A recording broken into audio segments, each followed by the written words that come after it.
Were you able to interlink your preparation, मतलब जब PSR option आप पढ़ रहे थे, सो क्या उस स्टेज पे you were able to interlink your preparation when you were going through the syllabus for the very first time? जैसे कि अ, मतलब पीएसआर के सिलेबस को रीऑर्गेनाइज किया जाए, तो कितनी सारी चीजों को इंटरलिंक आप करेंगे, उस हिसाब से एक्सप्रेस करेंगे, तो you actually score well, right? Ideologies को आपने एक जगह पर पढ़ा, आप उसको जगह जगह पर यूज कर सकते हैं, ऐसा।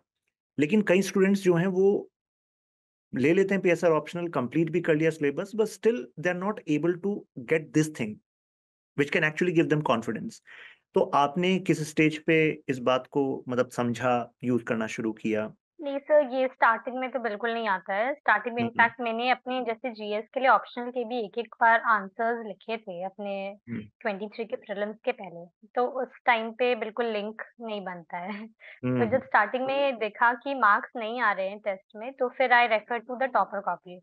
हम्म। उस समय कर्ष त्रिवेदी सर की कॉपीज़ काफ़ी फ़ेमस हो रही थी, तो मैंने उनकी कॉपीज़ देखी, उससे फिर आइडिया लगा कि अच्छा ठीक है, आइडियोलॉजी वाले पार्ट को पार्ट बी से कैसे कनेक्ट करना है या फिर हम्म। थ्योरी वाले पार्ट को एप्लाइड पार्ट से कैसे कनेक्ट करना है।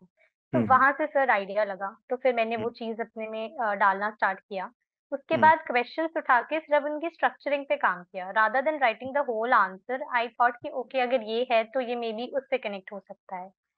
जैसे हम्म। इस बार ब्रिटिश वाला जो क्वेश्चन आया था या फिर सत्याग्रह वाला क्वेश्चन आया था part B, paper 1 part B में, तो हम्म। उनमें आई थिंक ये सब कनेक्ट्स अगर हम डालें, तो वो हम्म। थोड़ी अलग चीज़ होती है। और एक डब्ल्यूटीओ का क्वेश्चन आया था, वो मुझे अच्छे से याद है क्योंकि WTO patent waiver part B paper 2 उस समय हम्म। उसका कुछ याद नहीं आ रहा था कि क्यों हम्म। हुआ था, क्या कॉजेज़ थे।